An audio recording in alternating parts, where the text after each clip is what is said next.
These acrobatic swimmers defy physics and see things invisible to humans. Considered one of nature's friendliest mammals, they also have a vicious mean streak. The ultimate guide to dolphins is next on Wild Discovery.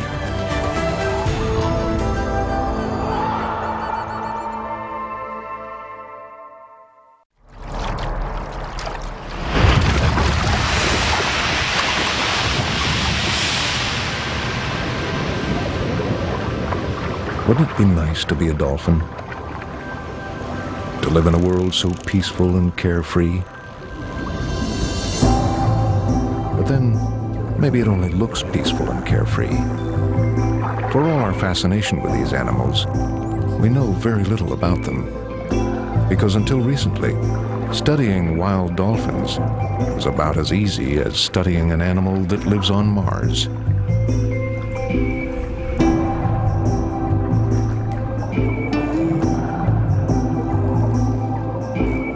Take their swimming, for example. It's spectacular, beautiful, acrobatic. But it's also impossible.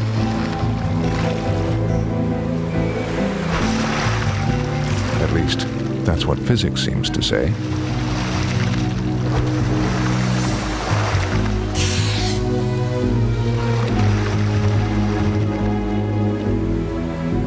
An animal the size and shape of a dolphin just can't go that fast and maneuver like that. Some theories about how dolphins do it have verged on the mystical. Maybe their body heat changes the viscosity of the water. Or maybe their shape channels the water in some special but unknown way. Some species can swim for hours on end at speeds of up to 25 miles an hour, with bursts reaching 35. The best human swimmers, Olympic champions, can only manage about 8 miles an hour, and only briefly at that. And yet, this is about as fast in the water as any land mammal gets.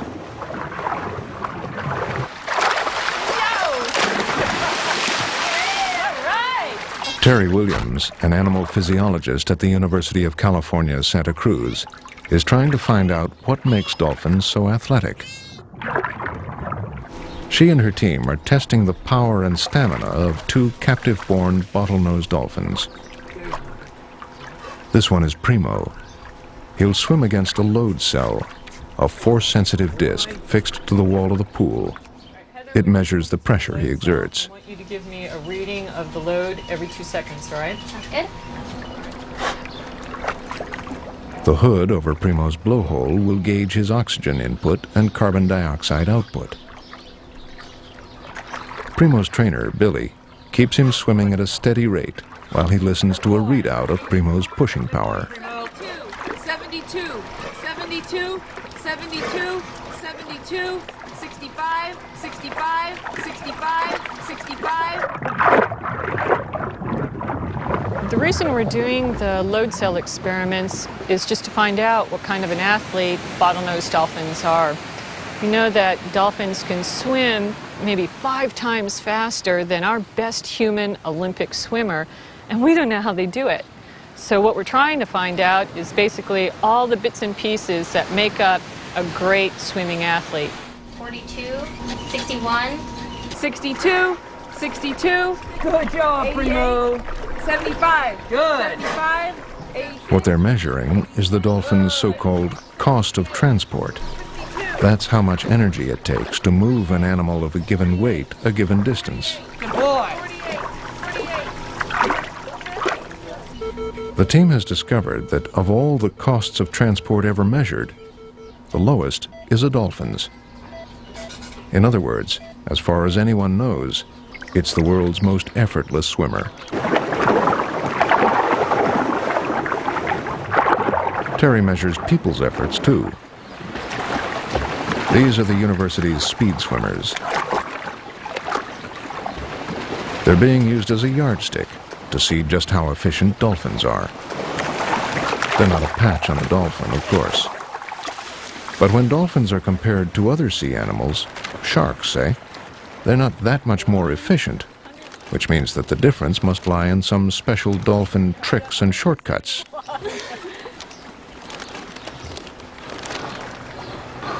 What those tricks and shortcuts are, no one knows. 171, you guys are identical. And even though there's been plenty of scientific research on dolphins, and a lot has been learned, there's still disagreement over such basics as the names of the species and how many there are. There's no argument on the family level, though. Both whales and dolphins are cetaceans, which can be split into two groups. One, the Mysticetes, includes the great plankton-eating whales. The others are the mainly fish-eating Odontocetes, or toothed whales.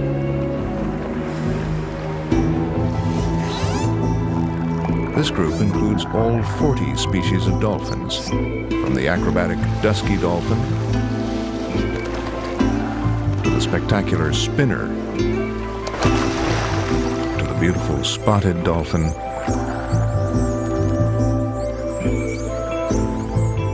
to the popular bottlenose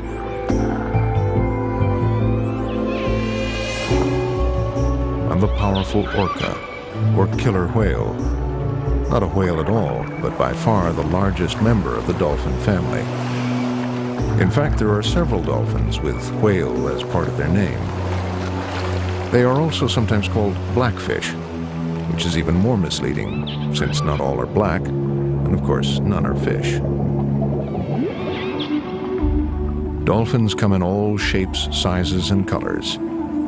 They range from the tiny 4-foot Hector's dolphin to the beautifully colored striped dolphin, to the massive orca, which can grow to more than 30 feet and weigh up to 7 tons. Its fin alone can be taller than a man.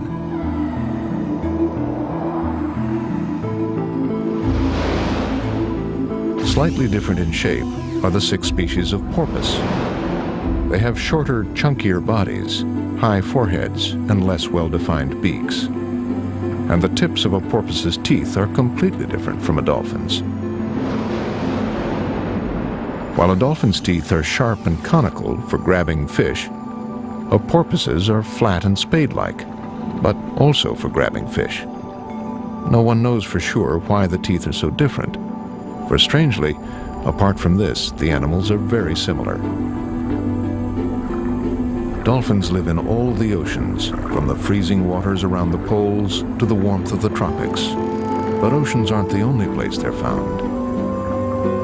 Some of the world's greatest rivers, China's Yangtze, Pakistan's Indus, and India's Ganges and Brahmaputra, have freshwater dolphins. So do South America's massive Orinoco and Amazon rivers. The Amazon and its tributaries, the world's largest river system, stretch nearly 4,000 miles and flow through 9 countries. And found throughout most of the system are the largest of the freshwater dolphins, the 7 to 10 foot boto, or Amazon River dolphin.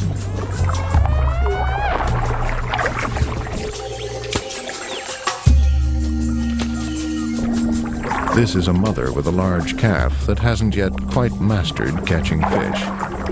It's a skill that the youngster spends most of its first year learning. The forests in this region flood every year, and botos swim up among the trees. As an aid to maneuvering, they have a very flexible neck and flippers. Evolution molds animals' bodies to fit like cogs into their environment. And dolphins are descended from creatures that have been through fundamental remoldings twice. Once, all life was in the oceans. Then, plants, insects, and finally vertebrates came to live on land and breathe air.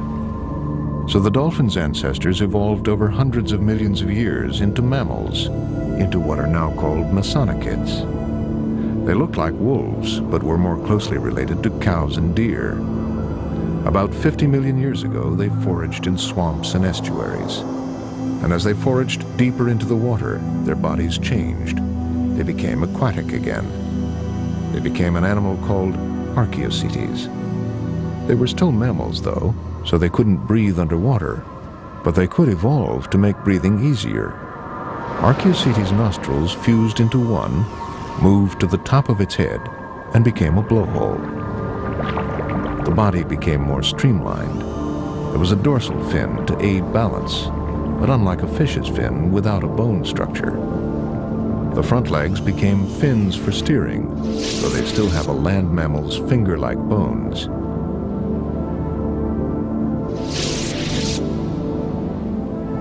But there was no need for the back legs to turn into anything at all, and so they disappeared, although some dolphins still have some loose leg bones unconnected to the rest of the skeleton. And the rest of the skeleton has made its changes too. The vertebrae are very loosely connected and padded with fibrous discs, which makes the whole backbone almost as sinuous as a whip. The neck vertebrae, though, are fused together, and they're the whip's handle. Huge muscles have developed, running the full length of the skeleton. These muscles in a land mammal would be used mainly to hold its body up, but in the weightless underwater world, dolphins can use them all for swimming. Hair has been lost, and a thick layer of blubber has been gained. Since water drains heat off a body far faster than air, the extra insulation was important. The skin is ultra-smooth and is part of the general streamlining. And for swimming, a large, strong tail, horizontally flattened instead of vertically as a fish's tail is. But stamina and power aren't all that dolphins have developed. Their senses have adapted to water too, in ways that no fish ever managed. First, they simply had to be able to see accurately. We land animals are used to seeing in air, but have problems focusing underwater. The only way we can do it is to wear goggles, which maintain above-water conditions by trapping air around our eyes. Dolphins have developed their own goggle effect. Elastic lenses that expand and contract to let them focus both above water and below it. They also have special glands that protect their eyes from salt water, which is an adaptation that river dolphins, of course, didn't have to make. India, the Ganges. It isn't salty, but it's just about everything else. It's certainly muddy, with only a few inches of visibility. And the dolphins here don't have any lenses on their eyes at all, and can probably just see light and dark.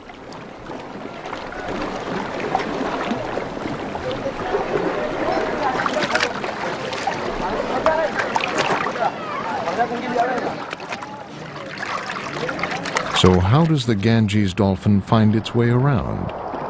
How does it find the fish that it eats?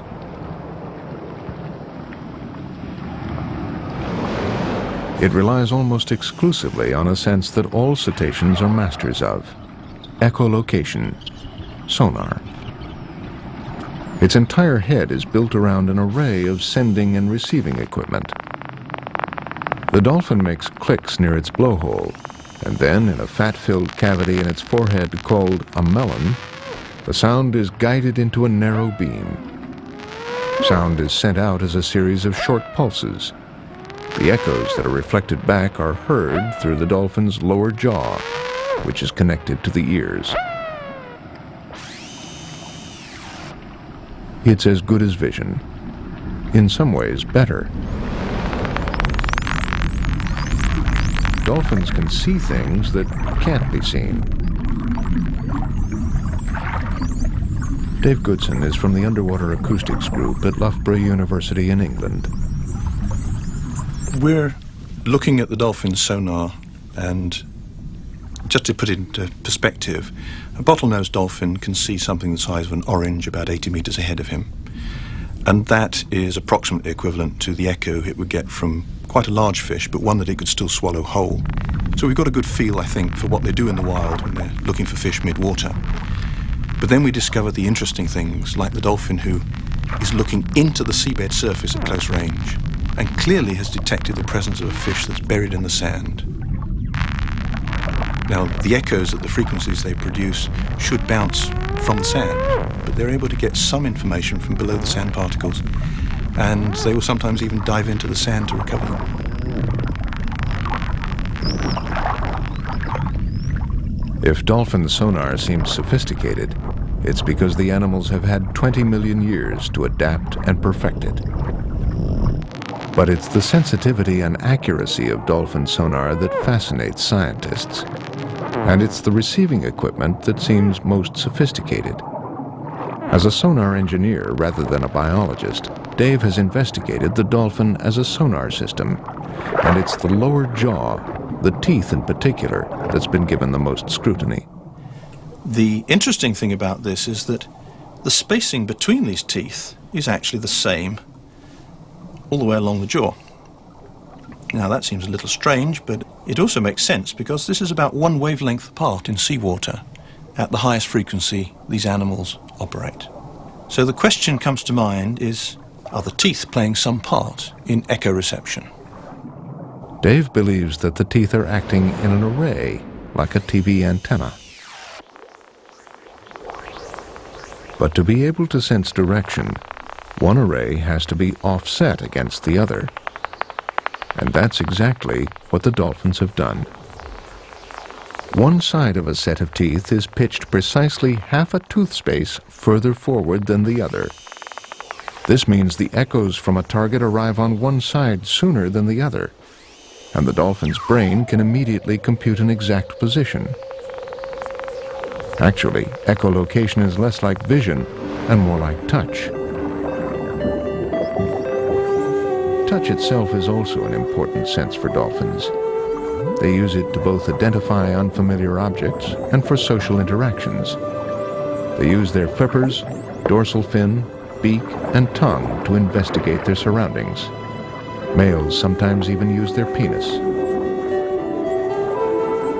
Sex, in fact, is often used for more than just reproduction. It's vital for establishing and reaffirming relationships within a group. A lot of time is spent in sex play, and in a day, one dolphin might copulate with several partners. Orcas are no different from other dolphins in this respect.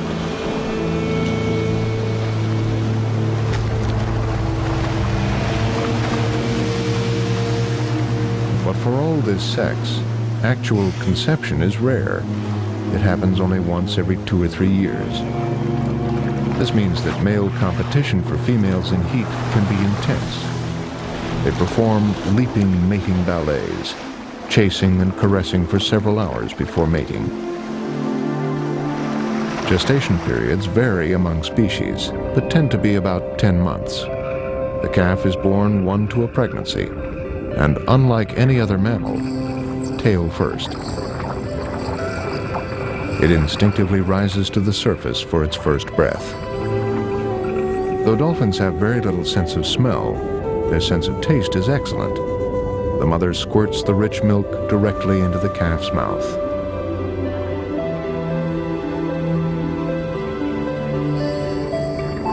The mother and calf will be together for 2 or 3 years. By staying with its mother for so long, the calf learns the skills it needs to survive: how to hunt and feed, and just as important, how to communicate with the rest of the pod. The highly social dolphins need to understand each other, and they've evolved complex languages. There are claims that dolphins are as intelligent as humans, if not more so.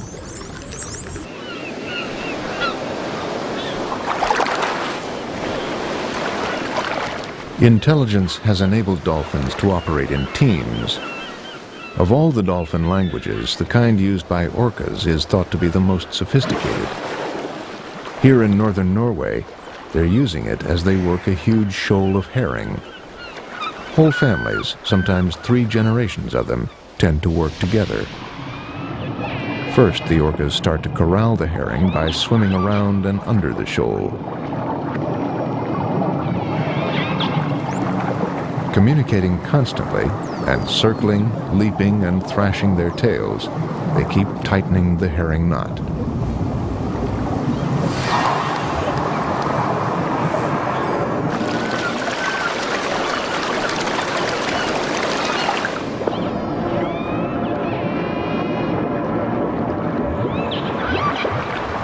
They flash their white bellies, concentrating the ball further.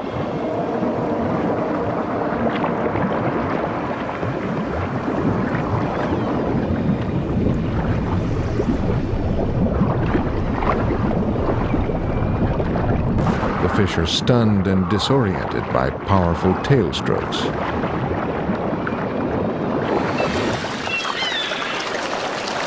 And then they're scooped up.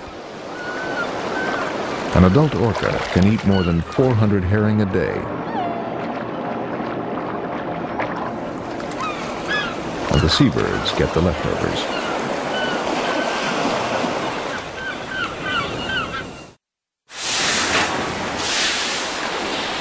Western Canada. The Johnstone Strait, near Vancouver Island. All kinds of migrating fish are channeled through here, providing a living for families of orcas that have been established in the strait for centuries. They hunt by traveling in a line through the murky water, using their sonar to search for, in this case, this season's salmon.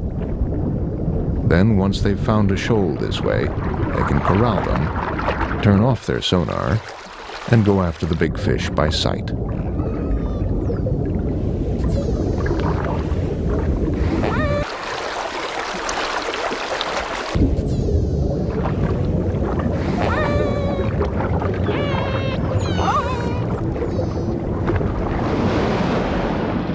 Orcas and other dolphins don't have saliva to break food down before digestion in the stomach.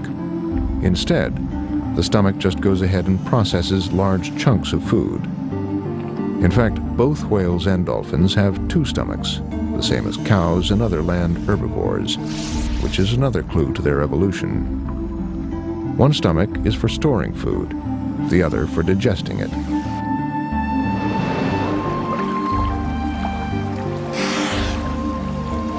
This means that orcas can eat a lot while food's available, and then transfer it bit by bit to their second stomach at their leisure.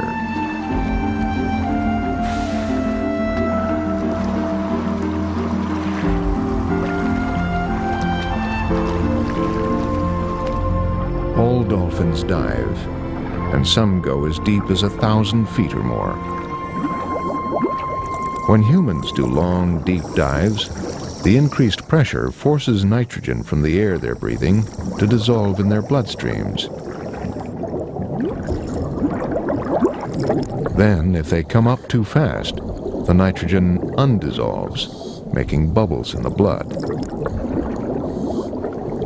It's like a fizzy drink bottle being shaken and then opened. This condition, called the bends, is very painful and can cause permanent injury, even death. But dolphins don't have this problem. You have to understand, diving for dolphins is an amazing thing when you think of all the things that they have to do. They have to exercise, they have to keep warm, they have to be able to hold their breath for a long period of time, and they're doing all of that on one breath. And so it's like asking a human athlete to run around a track, run a marathon, and do it on a single breath. Terry Williams had worked out the oxygen consumption for an active dolphin, but found her figures didn't add up. When dolphins dive to 600 feet, which they often do, they should, by rights, run out of oxygen and drown before they can reach the surface. To find out why they don't, scientists from Texas A&M University fitted a dolphin with a video camera. What they discovered surprised them.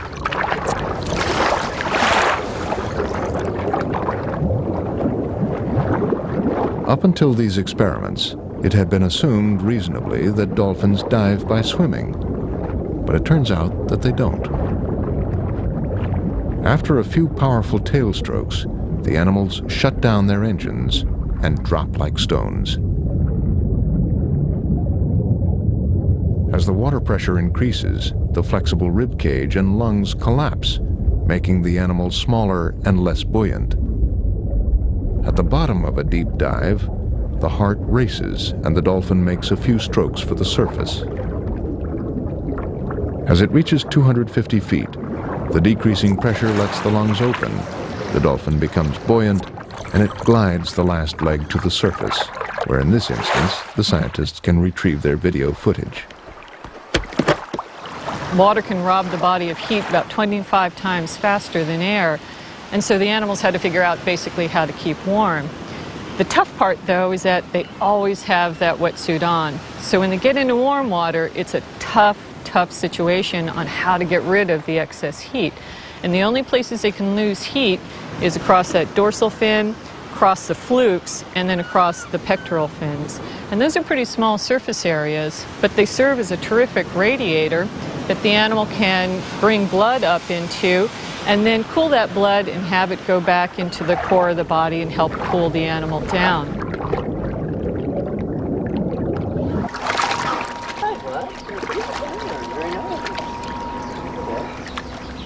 Terry and her team at Santa Cruz have run experiments both in the wild and at the pool to measure dolphins' body temperatures.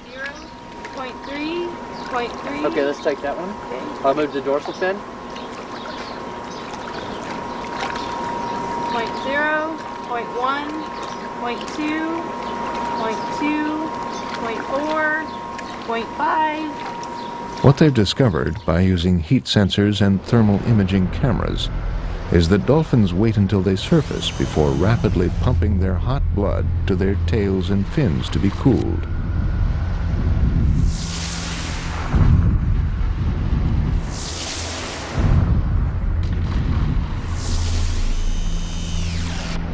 Since pumping blood around their bodies uses energy, waiting until they surface conserves oxygen and extends the length of their dive. So it's not just a matter of the dolphin holding its breath. To make the dive as long as possible, the whole body pitches in.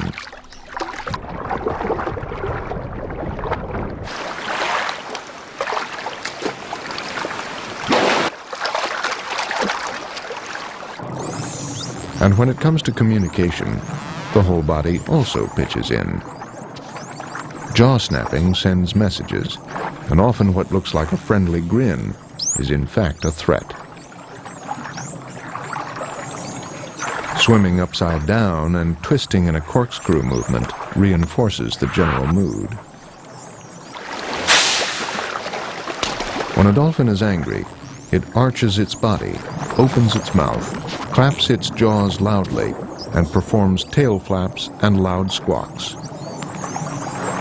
Research has shown that dolphins aren't always the peaceful, altruistic beings people think they are. There's a dark side to the smiling dolphin. Until recently, sharks were thought to be the dolphin's only enemy. But dolphins can sometimes give as good as they get, ganging up to drive them away.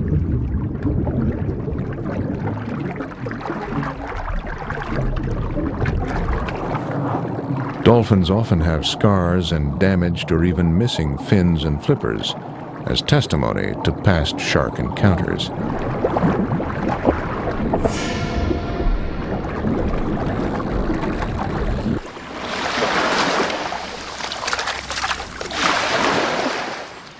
In Scotland recently, there have been deaths of cetaceans that have nothing to do with sharks. Every year, about 15 harbor porpoises with horrible injuries are found washed up on the shores of the Moray Firth. Since none of them show any evidence of being eaten, sharks don't appear to be the culprits.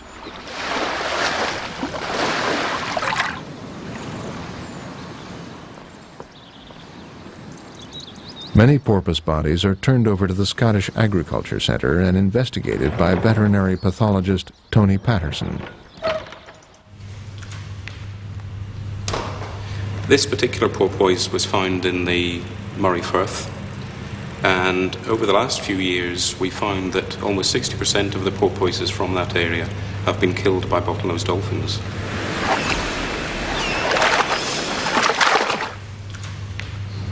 and I have an upper jaw. This is from a bottlenose dolphin from the Murray Firth population. And if I can show that this exactly fits these teeth spacings on the porpoise. Absolute proof came when an amateur cameraman filmed bottlenose dolphins tossing porpoises around like ragdolls. Until then, the only members of the dolphin family seen doing this kind of thing were orcas.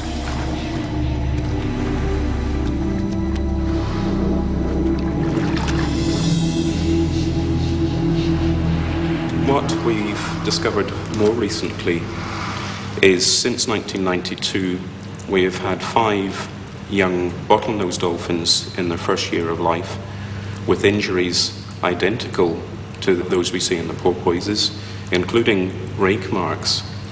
We don't know the behavioral reasons for the attacks on the young bottlenose dolphins by the adults. We don't know at the moment whether it's males or females that are carrying out the attacks. My personal feeling is that it's probably more likely to be males. And if that's the case, a possible explanation is that it may be analogous to where a male lion comes into pride. It will kill the offspring to bring those females back into estrus so it can mate with them. And that's a plausible explanation, I feel, what might be happening in the bottlenose dolphins. But the number of dolphins killed by sharks or other dolphins is nothing compared to the number killed by humans. These are tuna in the Pacific chasing smaller fish. A tuna boat with its enormous purse-seine net. And dolphins that were chasing the same fish the tuna were chasing are now caught in the same net.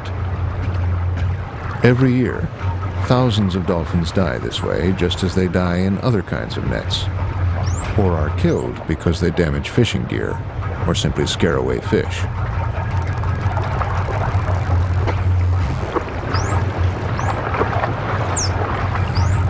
These are lucky ones, though. They've been caught in one of the many new nets with dolphin escape hatches, required by law in several countries.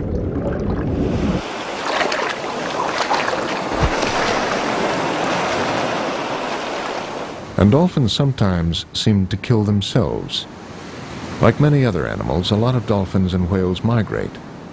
Their guide is the Earth's magnetic field, and it's thought they follow magnetic contours that cover the Earth.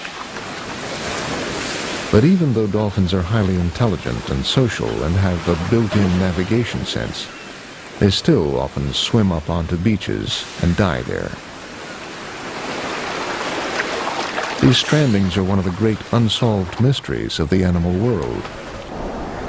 Every year, thousands of dolphins, both alive and dead, are found stranded.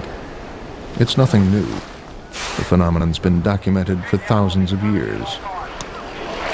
It's distressing, though, to people who come to help, especially when many of the animals seem to be perfectly healthy.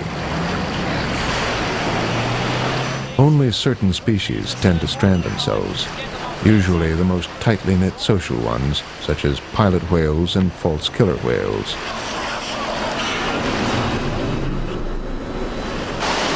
One theory is that the social bonds between the members of a group can be so strong that if one individual strands itself, the others follow. Other theories suggest that the strandings may be deliberate mass suicides or anomalies with the magnetic contour lines. Often, people can work to return dolphins to the sea, only to watch them turn around and head straight back to the beach. One way of understanding why dolphins do this might be to understand more about their societies. Scientists all over the world are studying dolphins and the relationships within the pods. They use various techniques to identify different individuals and to work out the parts they play in their groups. We're studying their social organization and population structure, and the way we do that is to collect skin samples for DNA analysis. DNA sampling techniques involve using a harmless nylon pad to scrape a tiny amount of loose skin from a dolphin's back. This Earthwatch team is taking samples from a group of dusky dolphins in New Zealand.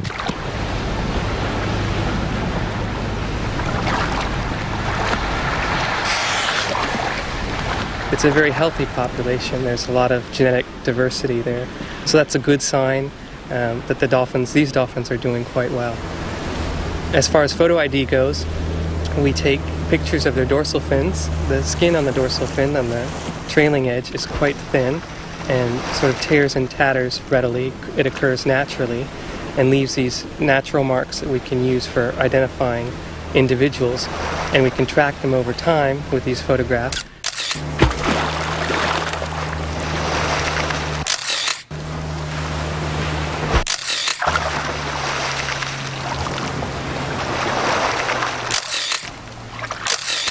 A dolphin's dorsal fin is as individual as a person's face.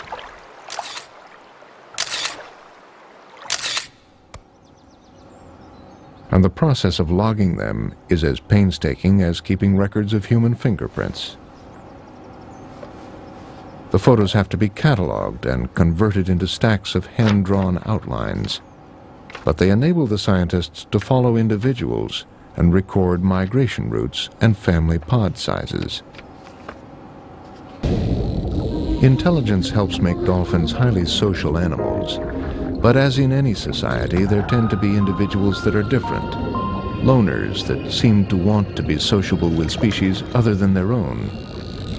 Over the years, many of these solitary dolphins have turned toward humans and become known as friendly dolphins. New Zealand has had more than its fair share of friendlies, including a celebrity called Oppo, who swam with bathers in 1955.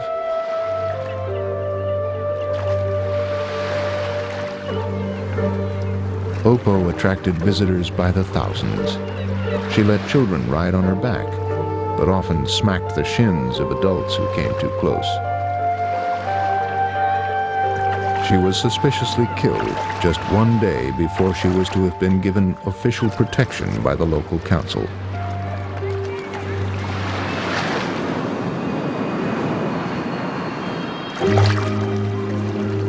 Europe has had a good population of friendlies too, especially off the coasts of Cornwall and Ireland.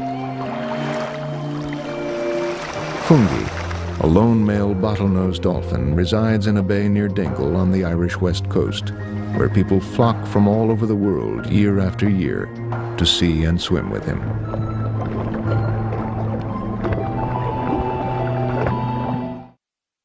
For more than 100 years, wild dolphins have been displayed for human enjoyment. Dolphinaria had a real surge of popularity after the TV soap opera Flipper sparked public fascination. More and more people wanted to try to get closer to these friendly and intelligent animals.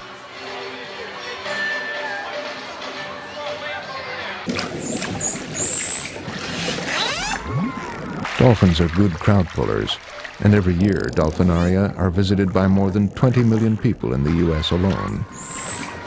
They act as ambassadors for their cousins in the wild by increasing awareness of the threats posed to them.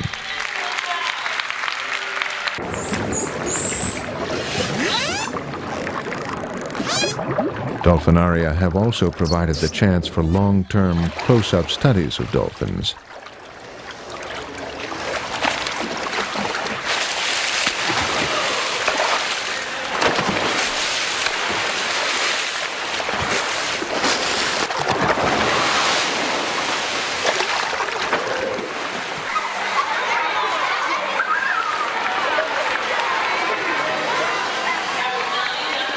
Many visitors join conservation groups and become lifelong friends of these charismatic, fun-loving animals. It's difficult to put into words and impossible to prove, but there's an elation that many have after a close encounter with one of these enigmatic creatures. Dolphins seem to possess an uncommon ability to provoke humans towards a deeper sense of connection with nature. They seem to seek us out and want to interact with us.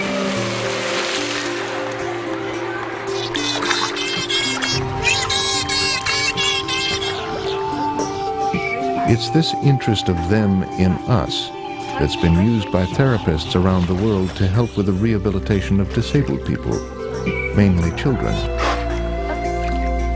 That's it, give the dog a pull. Because of the power of this unique interaction, dolphins have been used as a treatment for disorders that conventional medicine can't cure. This has led to many people believing that dolphins have magical healing abilities. There's no evidence of any sonic or special healing power from the dolphins. Indeed, dogs and cats have been known to have similar effects. But never mind. Whatever the reason, swimming with dolphins does seem to work. There's also a less institutional way of connecting with dolphins. Every year, more than 5 million people all around the world go on organized whale and dolphin watching trips.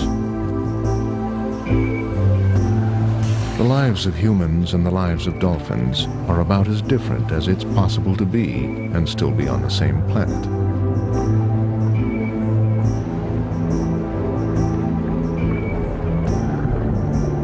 But getting even an inkling of a dolphin's life is an experience that stays with people forever.